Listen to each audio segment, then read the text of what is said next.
Thank you, Mr. Speaker. I welcome this opportunity tonight to discuss and learn about the experience of Indigenous peoples within our justice system. There is no question that Indigenous peoples are grossly overrepresented within the system, and there are many and varied opinions why this is.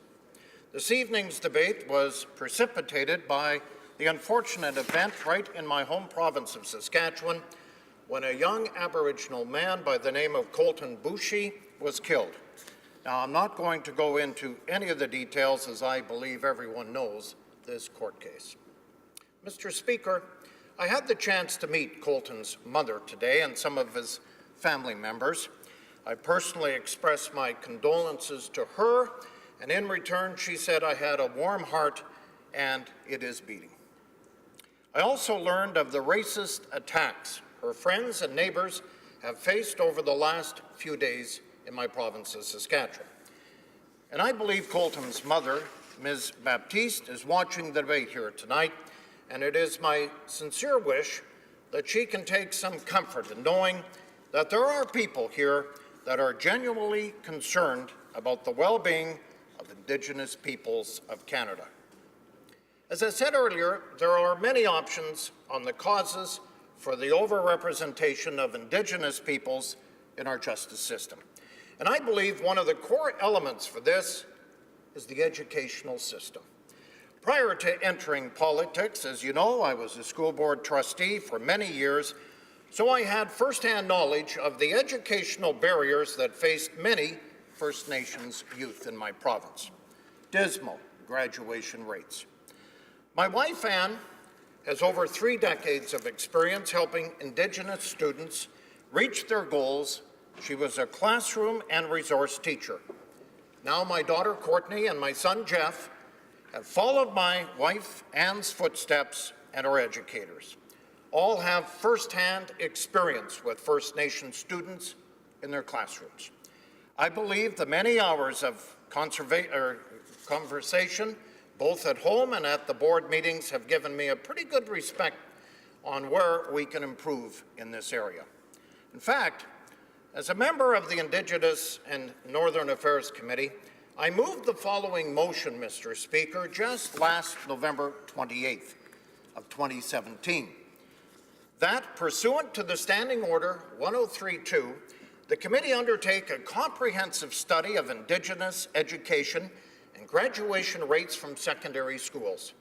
That the scope of the study include standards for high school graduation, standard curricula, standard qualifications for educators, and statistics for national graduation rates from reserve schools in comparison to Indigenous students off reserve and also the non-Indigenous students.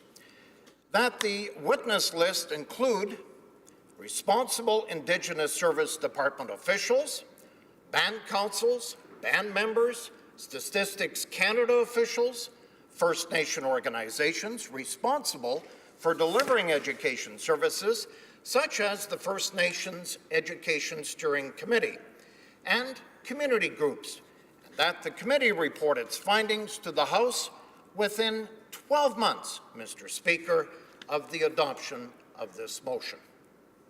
My motion hasn't been voted on yet, but I would like to take this opportunity to encourage all my committee colleagues to support this study. I would also say that I am encouraged by the Prime Minister's statement earlier today when he said an Indigenous youth should not grow up surrounded by the things that place them in an elevated risk for suicide. Things like poverty, abuse, and limited access to a good education, along with good health care. I am a firm believer that an education is a powerful tool. It can open many doors, and I would like to see many more doors opening for Canadian Indigenous children, not slamming shut behind them as they enter the justice system.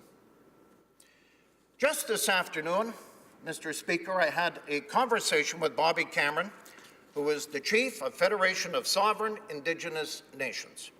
He explained that their intention with the Inherit and in Treaty Rights Memorandum of Understanding with the Saskatchewan Indigenous Cultural Centre, with the Office of the Treaty Commissioner, and the Saskatchewan School Boards Association is to educate and create more knowledge on the whole aspect of inherit and treaty rights as First Nations people, to help curb some of the false attitude and perceptions that some people have on us, to make it mandatory for all high schools in my province of Saskatchewan to take our hereditary treaty rights class in order to earn a grade 12 diploma. He is absolutely right. Non-Aboriginal peoples in this country also have to learn more about the rights of Aboriginal peoples that they are entitled to under our own Constitution. Anyone doubting this needs to only read Article 35. In the news release announcing the MOU, Treaty Commissioner Mary Culbertson said education was the vehicle used to oppress First Nations people. Through education about the spirit, the intent, and the treaty relationship, reconciliation can be the one day achieved. Education will be the vehicle to get us there. Last week, Mr. Speaker, I had the opportunity to speak to the second reading of Bill C-262, an act to ensure that the laws of Canada, in harmony with the United Nations Declaration on the Rights of Indigenous Peoples.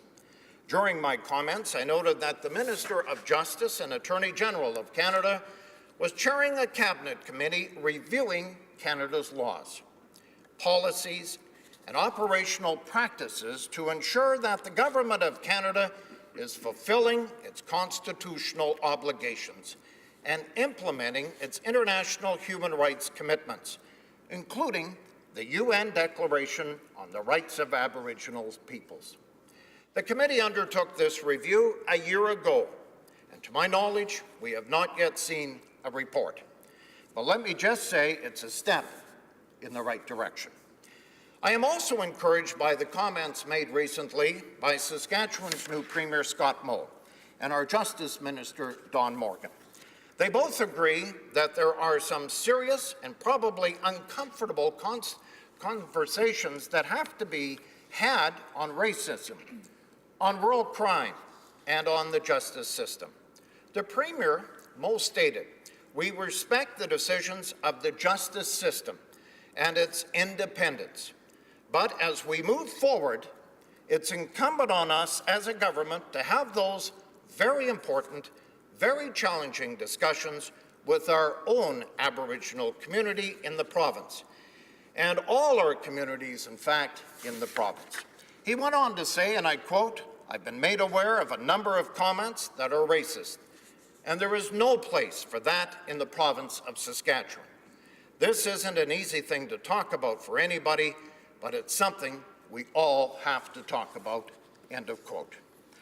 Justice Minister Don Morgan said, "We want to hear from First Nation leaders, but I think the comments that people are making that they want to see more Indigenous people involved in the system is a fair comment. I think we're open to have those kind of discussions with the federal government.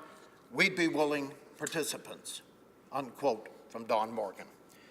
Mr. Speaker, as Conservatives, we have always interested in hearing from Canadians on ways in which we can improve Canada's justice system. We would welcome and carefully consider proposed legislation that would improve the justice system. And finally, Mr. Speaker, my remarks this evening have made reference to the province of Saskatchewan a number of times here tonight. I would like to assure everyone watching, take note, debate, that these problems by all means are not limited to my home province. They are a national problem, and they require a national plan to overcome them. It is the duty of all 338 of us as representatives of citizens of this country, in concert with the Indigenous representatives, to work on these critical problems and find solutions. Thank you, Mr. Speaker.